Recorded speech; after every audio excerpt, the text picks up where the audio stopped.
Hello, welcome to Agency Download Podcast. Today we have the honor of hosting Evan Brown, who is the founder and owner of Atlatl Media. He is a veteran in the media and the advertising industry. So we just want to welcome him to the show. Thanks for being on today. Thank you. Thank you. Awesome. Well, could you just give a breakdown? Love to just kind of hear your story, what you've done, what you've experienced in the paid advertising and in media and advertising industry space, and kind of what you're doing today. Well, I've been at this for 45 years. It's been a while. I first started 10 years in selling advertising. They kept having a sales contest, and winner got to keep his job. I kept losing.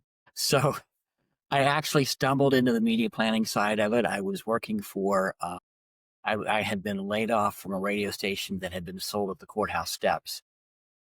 And the owner of the station said he wanted me to be a sales manager, but I had to wait until the station cleared. The ownership took 90 days to clear.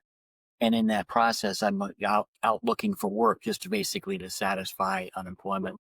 I walked into an ad agency and into a media department and left a resume off. And the receptionist says, "You got a couple minutes?" And I said, "Sure."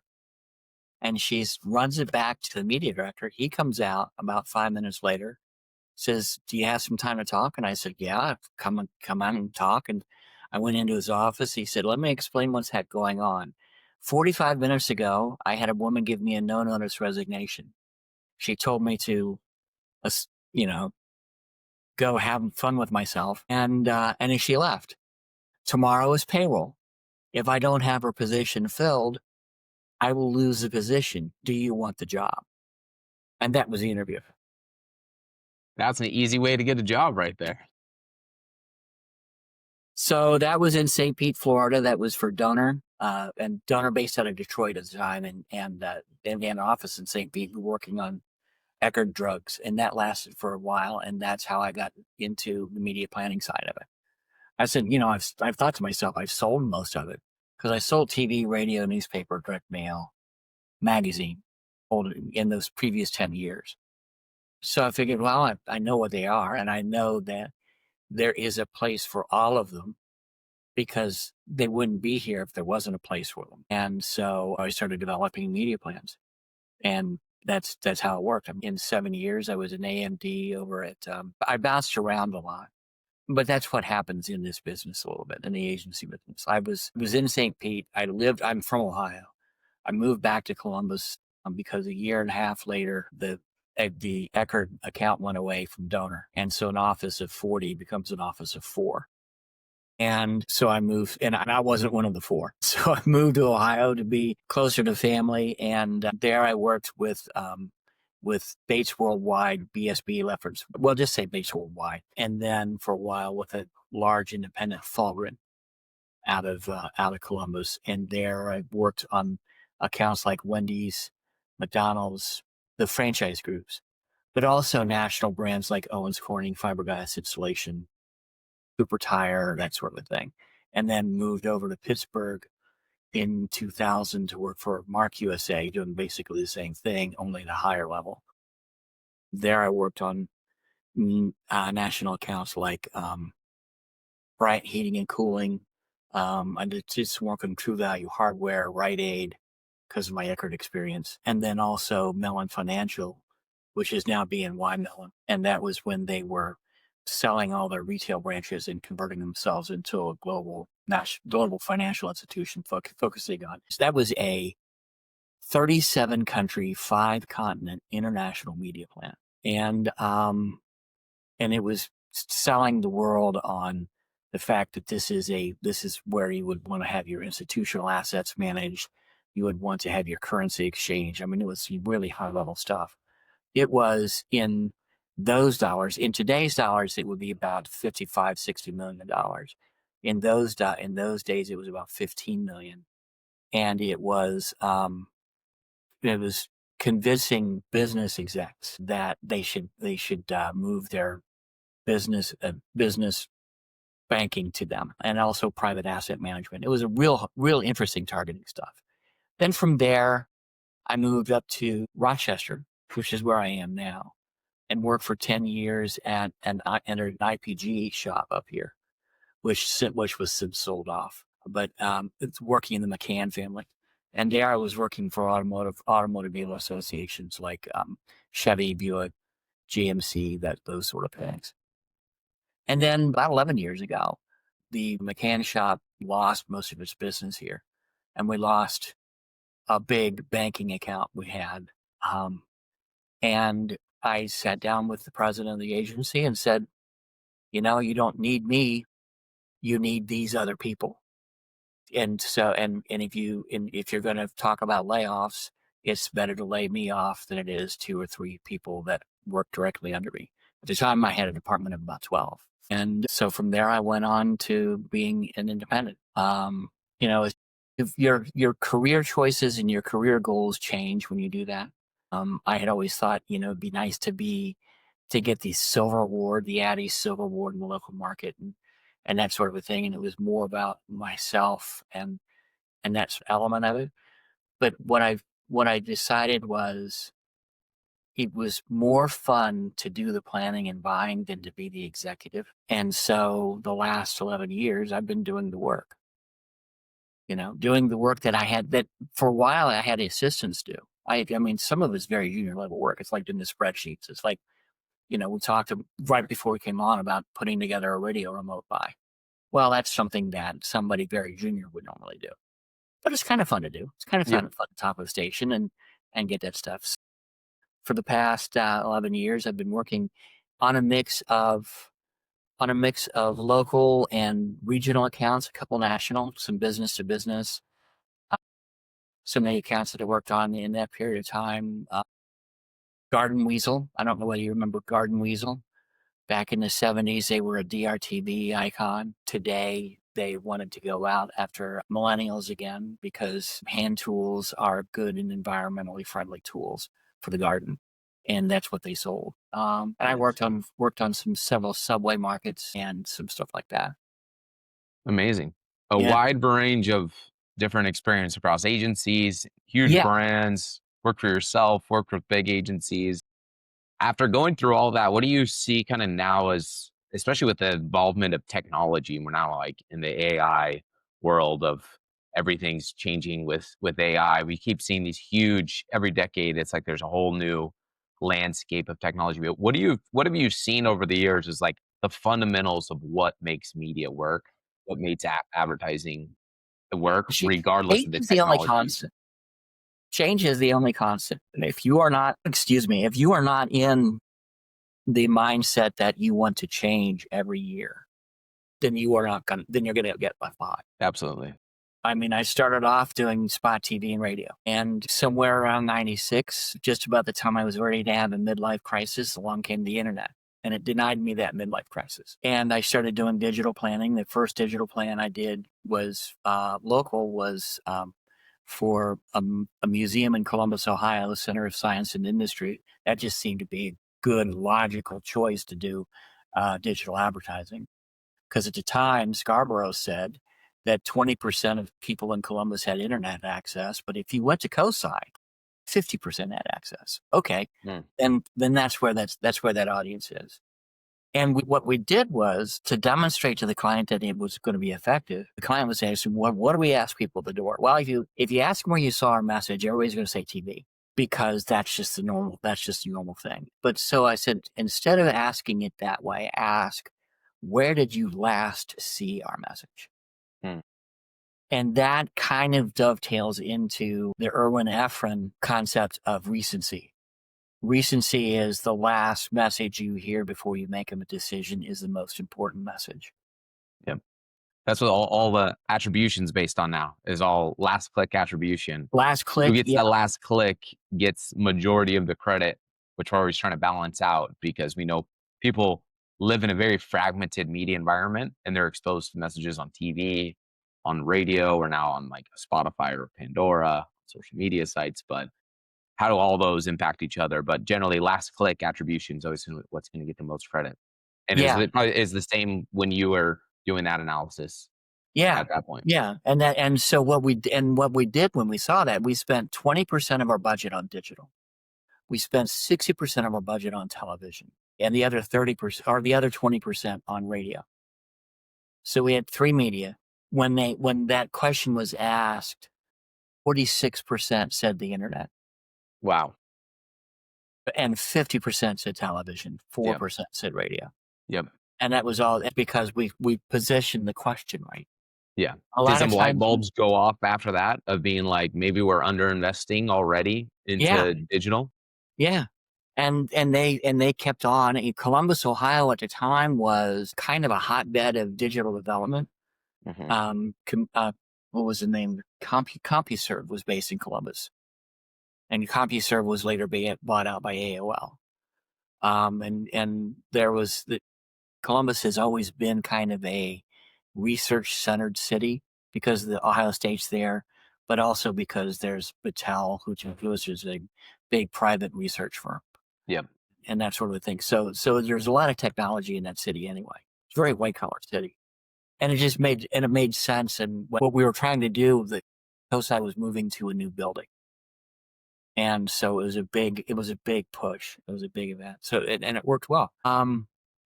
And what I was going to say, back to recency, is read an article that wasn't media related at all. It was more courtroom related, that recency theory works in the courtroom.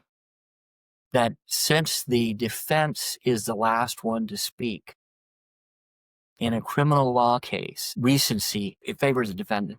Makes sense. That's what's top of mind. This is the last message you It's the hear. last thing That's your what jury you're gonna hears. remember. Yeah. Yeah. So it's a concept that extends well beyond marketing. Yeah. And that's why I think everyone's trying to fight for that last connection, Yeah. right? If all the brands are advertising for the same pool of buyers, everyone's trying to fight for that last opportunity to reach and engage a consumer if we're all competing in kind of a fair I market. had a tire retailer here, and they were based in Buffalo. And this was about 15, 20 years ago. And we showed them in some syndicated research that 108,000 people in the Buffalo market said, I usually buy my tires with this company. Hmm. But when it came down to actual tire purchases, which happened to be recorded in Scarborough, only 87,000 people actually bought their tires. So he said, okay, somewhere between the point that his customer said, I'm going to buy my tires at this tire company, to the point that they bought their tires, they changed their mind. So what caused them to change their mind? And with that, we took them a lot out of television and out of print and put them in more radio and out of home. Because when you're driving to get tires, all those signs that you see as you drive by a tire store, buy 3, get 1 free, and all those will cause somebody to change their mind because of Mm, recency. that's very interesting. I mean, that makes so much sense. Is it's like it makes an impact on the context of the brand and what they're selling. Like you have to put in context of where is the consumer going to finally purchase something and how do we influence them on their way to the purchase, which is what you Yeah. guys did. And you've got to think of it all the way from point A to point B. You've Yeah. got it every step along the way, all the way into the driveway in a retail environment. Yep. Because there's all kinds of you're getting beset by something like 3,000 to 3,500 advertising messages a day, Right. and you've That and got to that's where the you got frequency conversation always blows my mind when people are a lot of brands, a lot of advertisers are, I think, are overly concerned around frequency.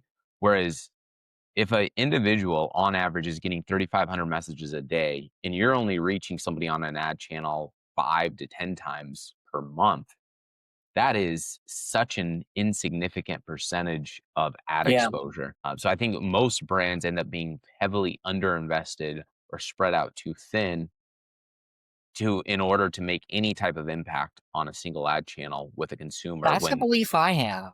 There's no sense in. I mean, there's a lot to be said by not putting all your eggs in one basket, you're right. unless you have a really small basket. Yep. And if you and at that point, it's like do something well before you add something else. 100%.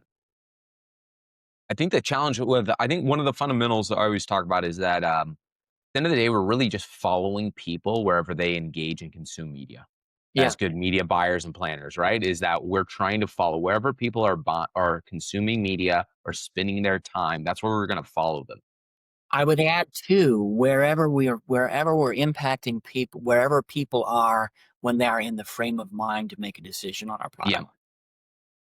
Which makes an even smarter plan, right? That makes an even smarter buy. Is if your example of I'm on my way to buy tires, if you can reach them at the point of when they're closest to buy, that has an overweighted impact on their decision making. Yeah. Yeah. And keep in mind that as I drive down the street, there are other tire stores.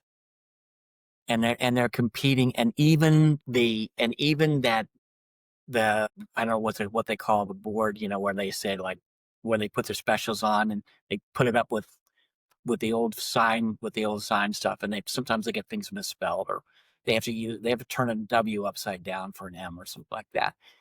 But even those things are part of the marketing message. Yep, absolutely.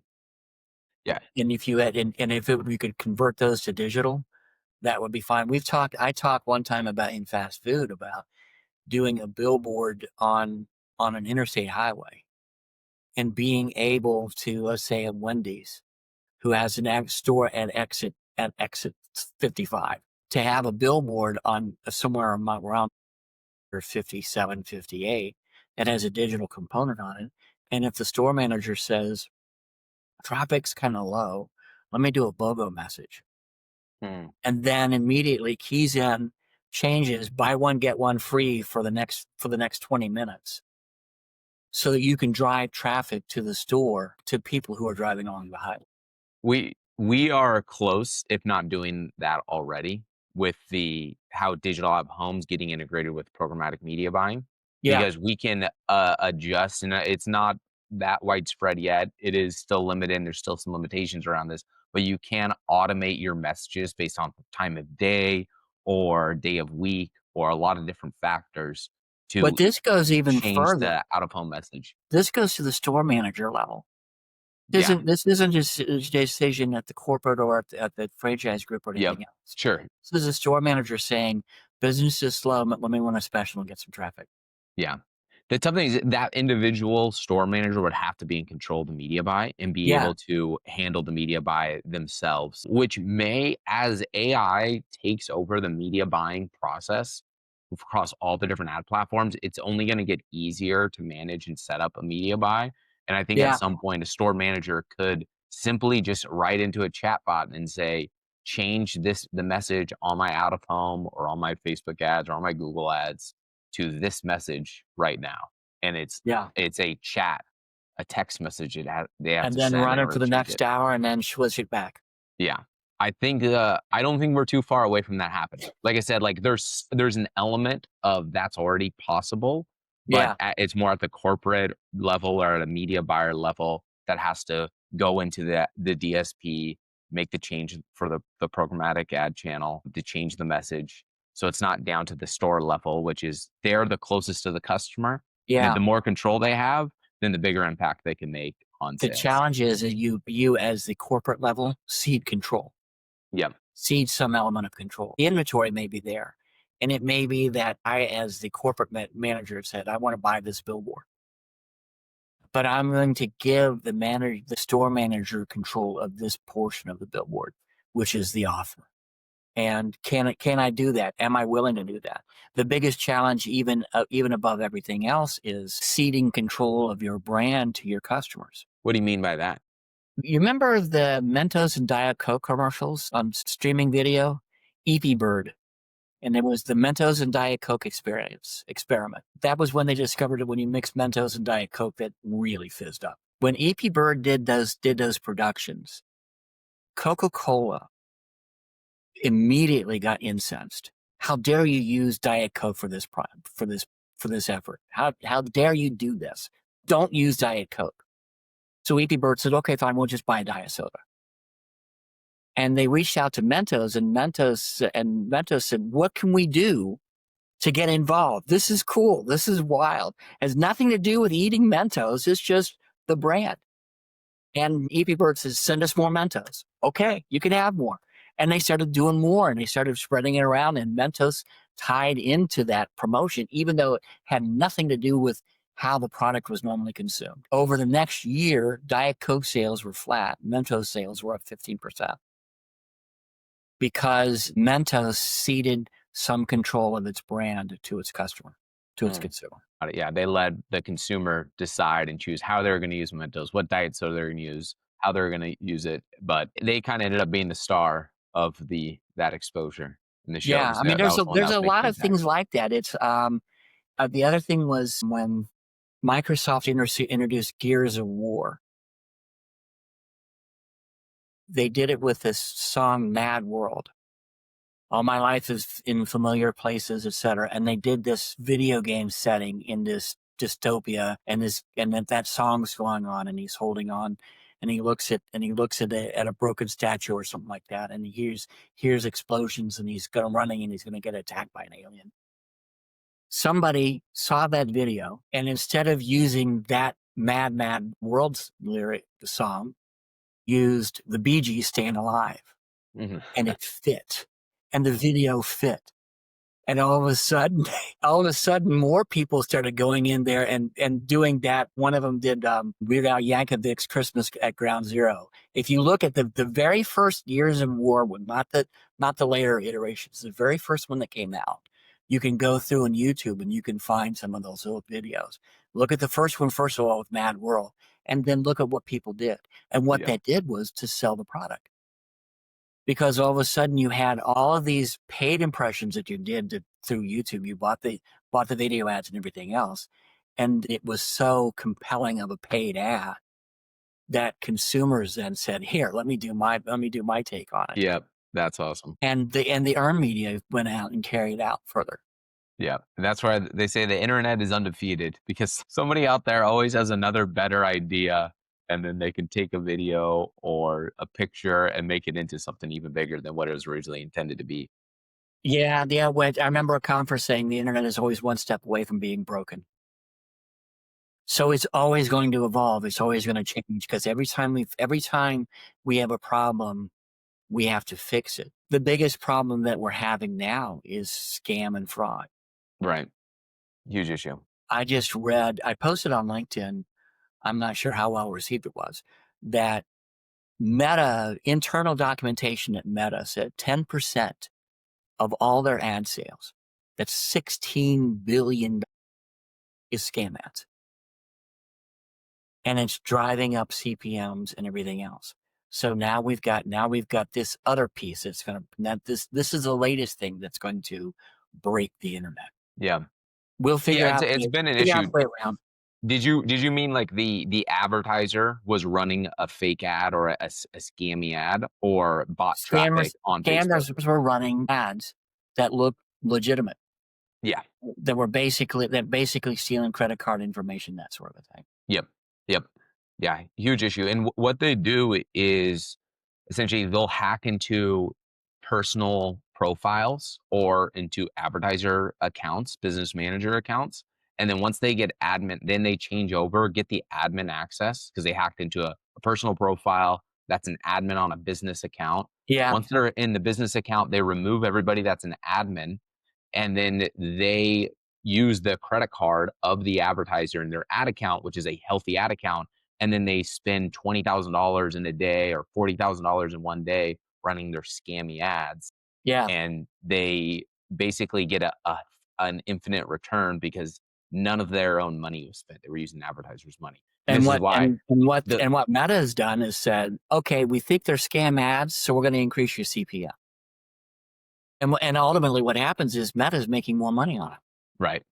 Yeah, it's like, and that's where it's tough is that's why I always talk to advertisers and clients is that you can't fully just trust Meta or Google with your ad spend because they are in the business of selling media. They're not in the business of protecting your brand or doing what's best for your brand or your ad account.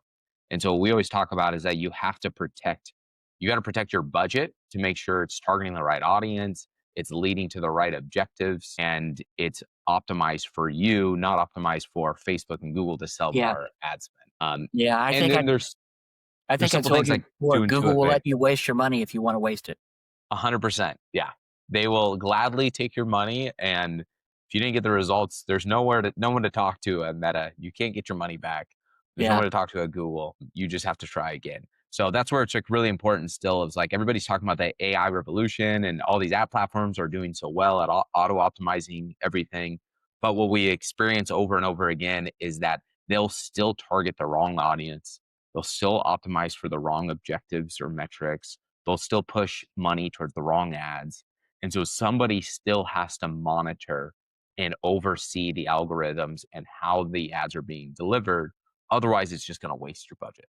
Yeah, I've had Google come in, make recommendations to me that I know would fail. You know, when one thing about Google is once their sales teams know that you're there and they start calling you, They God, don't it's stop. incessant. They don't stop.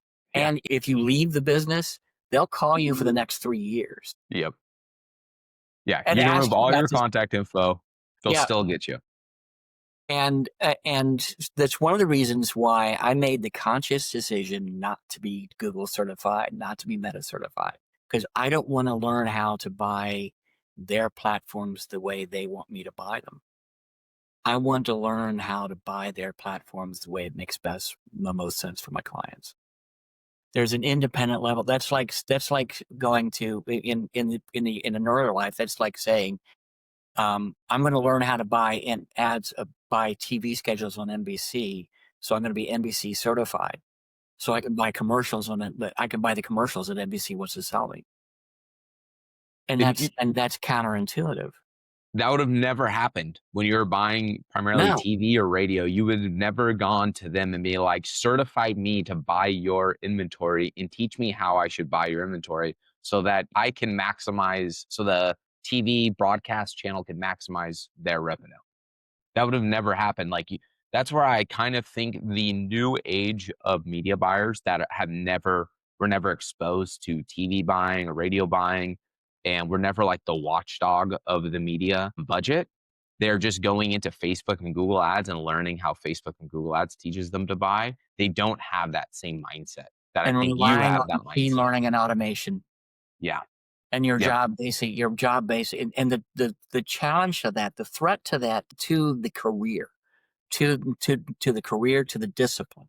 The threat of that is when you move everything into automation, and all I'm doing is outsourcing to a company to do automation. Like, why can't I just hire that?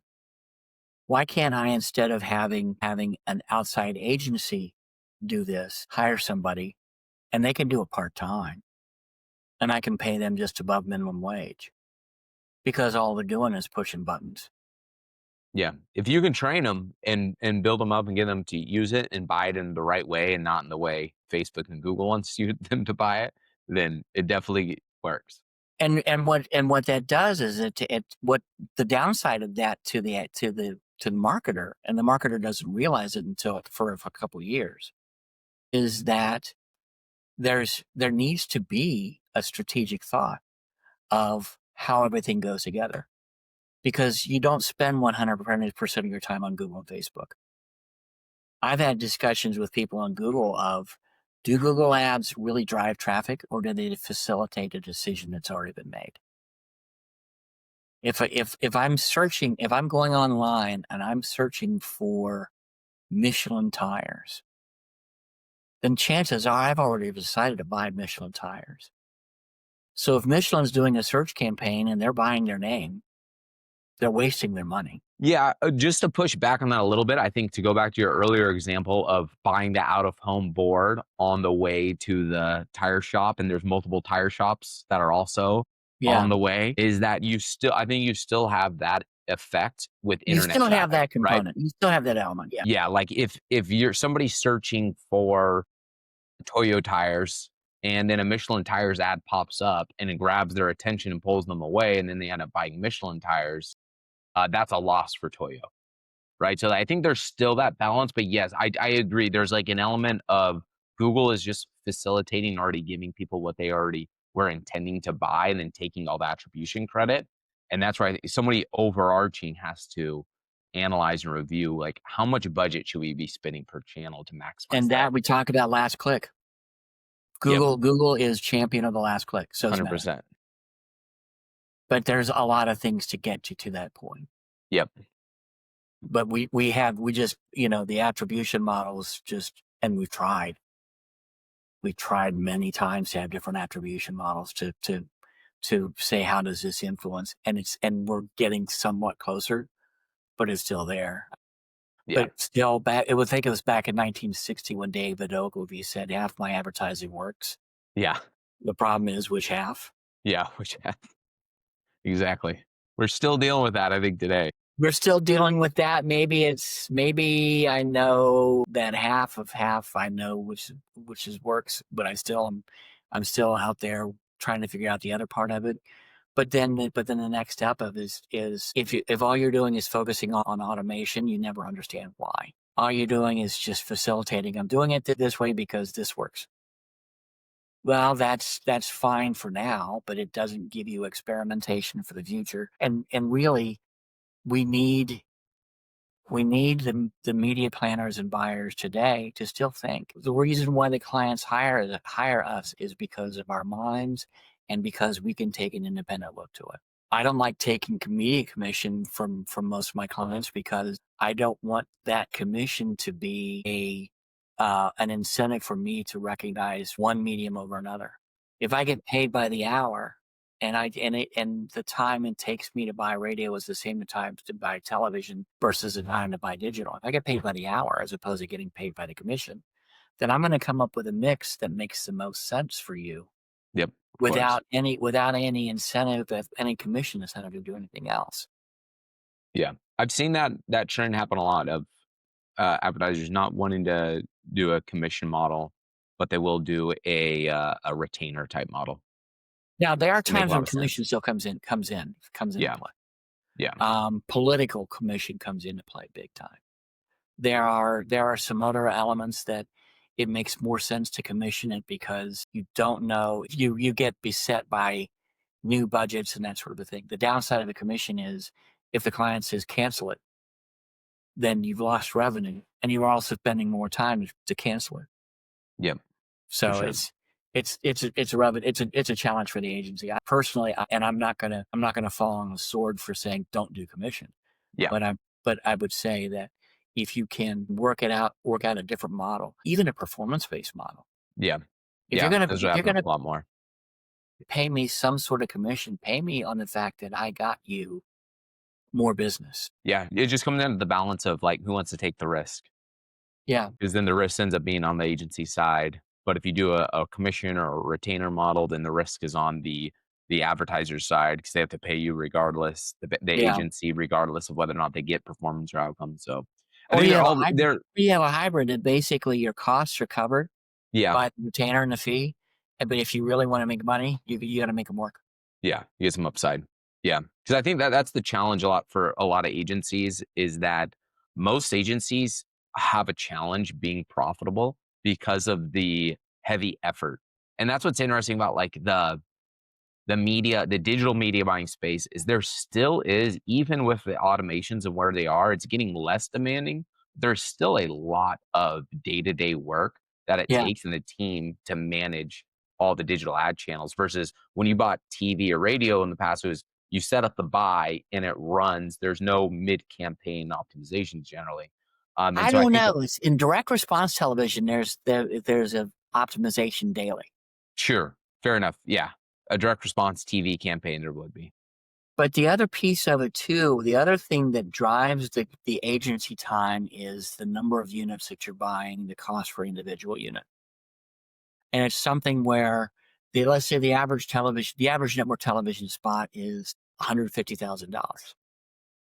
And if I got a client that has a $10 million budget and I'm buying a whole bunch of $150,000 spots, it doesn't take me that long to buy that many $150,000 spots. 10 million, that's 600 spots or so. So it's a little over 600 spots. That's not that much. But if I have $10 million and I'm buying ad impressions at $6 a thousand, now all of a sudden it's 10,000 divided by six. I'm buying all of these millions of thousands of impressions. And even though you're buying them aggregately, because you're buying so many, it adds time. It's the same with outdoor. I mean, I could put a billboard buy in together in Buffalo, and I could buy 5 billboards in Buffalo, New York, and spend $20,000. It doesn't take that long to buy 5 billboards. No, no, it doesn't.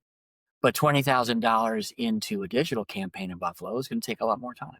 Yeah, yeah, yeah. The campaign setup, mid-campaign optimizations, all the pacing updates, reporting. It does take quite a bit more to manage, and so I think a lot of agencies have a challenge with that of maintaining the staff to do that and having the retainer model or performance model all back into Yeah, it. yeah. So, what would you say? What keeps you motivated just at this point in the advertising marketing industry? What are you liking doing today at this point? I'm having fun. I'm having fun. And at the end of the day, that's the most important thing. You got to Yeah, like what you do. yeah, And getting away from the administrative stuff. With IPG, with the IPG shop, I was a VP. So I was up to the level of not doing the work, but doing the management of the people doing the work. What I found was I enjoyed doing the work. So today I'm having fun doing the work. And I'm the other thing is that I would tell people I would work for 60 hours a week and get paid for 40. Now I work 30 hours a week and get paid for all 30. So there's an upside to it, but I'm at a point in my life where I'm able to do that. yeah, And it takes a lot of experience generating to do it. I'm not your typical guy that you'll see a lot of independent media planners and buyers that for the most part, they were old TV sales reps who didn't want to sell TV anymore. They wanted to hang their own shingle and they went back to their own clients and they picked up 3 or 4 local pieces of business. And the odd thing is that I'm the other direction is instead of all my accounts being local, and I don't have any client. I'm in Rochester, New York. I don't have any client in Rochester.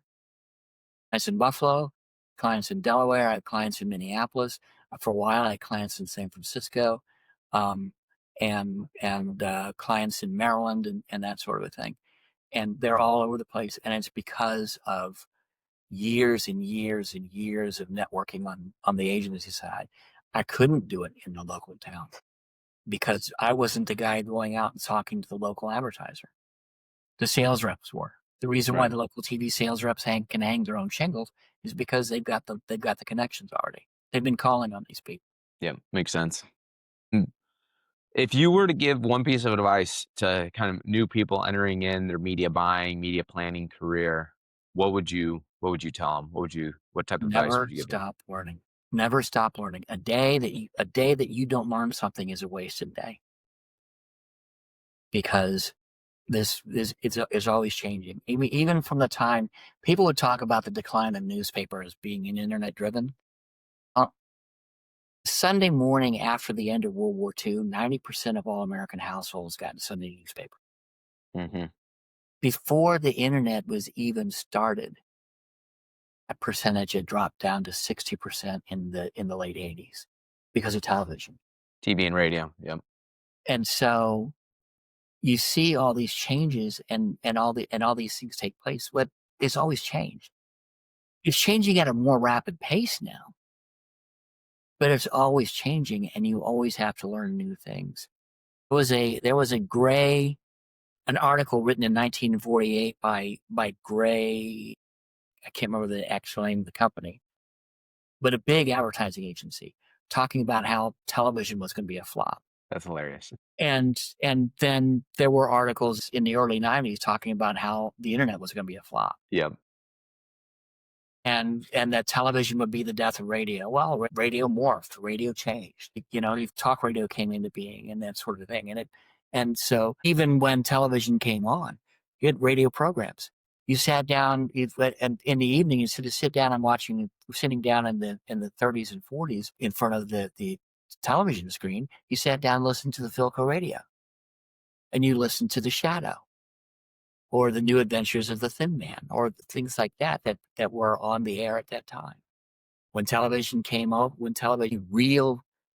the only real personality that could make the cross from radio to television in the variety show setting was Wild Hope. And then Milton Berle came on, and Milton Berle got television, and he figured out how to make it work. And there's always been these people that have been started something new and figured out a new way to do something. And that's because they learned. Yep. So Absolutely. never, never, never stop learning. Yep. It's the only way, especially with evolving change. You got to stay up to date with it. And everyone always has their opinions of what's going to happen. But at the end of the day, it's what do the mainstream, what does the consumers do? What does the larger population do? Where do they go? I would say to take risks, but know when to cut bait. Take calculated risks. If you're too conservative, you'll get left behind. If you're too risky, you will lose too much to keep going. So there's a balance there. You have to take some risk because you have to be able to. You have to think what's going to happen ahead of time.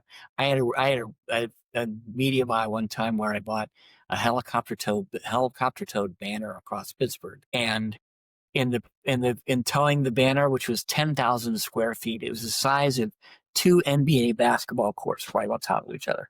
Big, big thing. And somewhere from the airport to the stadium to Heinz Field, the thing started ripping, and they ended up having to dump it in the Ohio River.